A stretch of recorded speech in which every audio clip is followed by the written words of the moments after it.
Welcome back, and also sorry for the break. It was due to technical issues.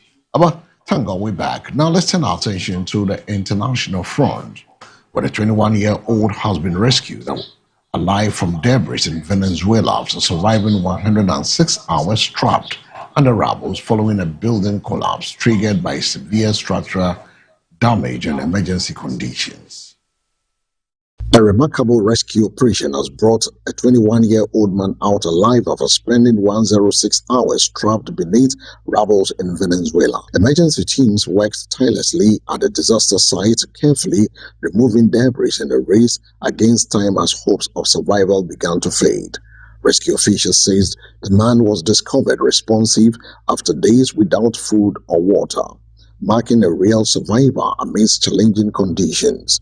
The operation involved coordinated efforts from firefighters, emergency responders, and medical teams who stabilized the victim before transporting him to hospital. Authorities have not yet confirmed the full circumstances leading to the collapse, but says investigations are underway.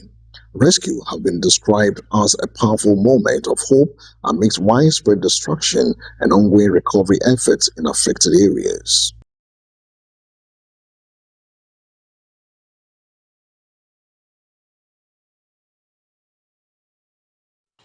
From Latin America, we'll move to South Africa, where thousands of demonstrators have taken to the streets in South Africa in an anti-migrant protest, and authorities deployed heavy security to maintain order and prevent clashes in affected areas. Thousands of protesters have marched in parts of South Africa in demonstration against migrants, prompting a significant deployment of police to maintain order and prevent escalation. The protests, which unfold in the major urban centers, saw demonstrators calling for tighter immigration controls and expressing concerns over jobs, housing, and public services. Security forces maintain a strong presence throughout the marches, with police monitoring key routes and separating groups to avoid confrontation. Authorities say they are closely watching the situation to ensure that demonstrators remain peaceful and do not descend into violence or xenophobic attacks. Civil society groups have urged calm, warning that the rising tension could undermine social cohesion and fuel further unrest if not carefully managed. South Africa experienced periodic tensions over migration issues in recent years and often linked to broader economic pressures and competition for limited resources. Officials are expected to continue engagement with community leaders as part of efforts to address undermining grievances whilst maintaining public order. Authorities say they are balancing the right to protect with the need to protect public safety as tensions over migration continue to surface in South Africa.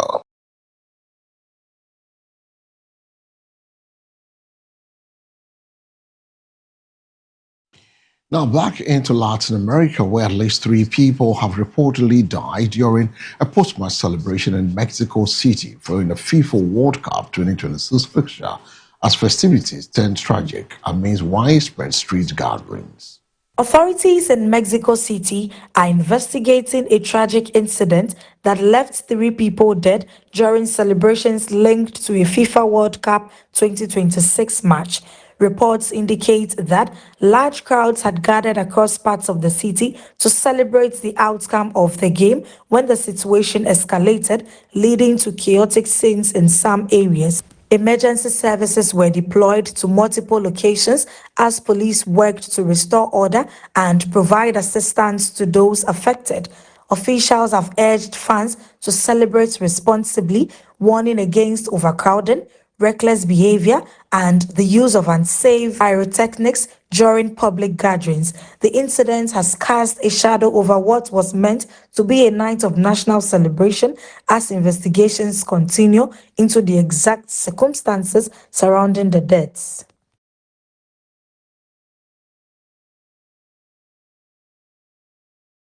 At least 20 people have been killed following what authorities describe as one of the most intense area assault on Kiev in recent months as Russian forces launched a large-scale overnight attack targeting multiple areas of the Ukrainian capital. Ukrainian officials say the capital Kyiv came under what is being described as one of the most massive Russian attacks in recent months, leaving at least 20 people dead and several others injured. Emergency services were deployed across multiple districts as explosions lit up the night sky and buildings were damaged in several parts of the city. Authorities say rescue operations are ongoing, with teams searching through rubble for survivors, while firefighters work to contain fires triggered by the strikes. The attack marks a further escalation in the ongoing conflict, raising fresh concerns over civilian safety and the increasing intensity of long-range strikes on urban areas.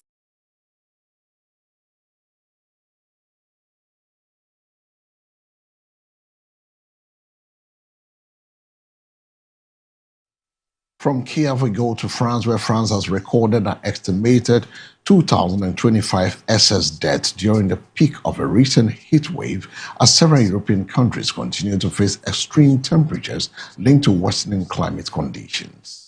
French health authorities say an estimated 2,025 excess deaths were recorded during the height of the recent heat wave, underscoring the growing human toll of extreme weather across Europe. The prolonged period of exceptionally high temperatures placed significant pressure on the health systems, with older adults and people with underlying medical conditions among the most affected. Meteorologists warn that Europe could experience more frequent and intense heat waves as climate change continues to drive extreme weather events across the continent. Authorities in several countries have urged residents to stay hydrated, avoid prolonged exposure to the sun, and follow public health advisories as temperatures remain unusually high. The latest figures have renewed calls for stronger climate adaptation measures and improved preparedness to protect vulnerable populations from the impacts of extreme heat.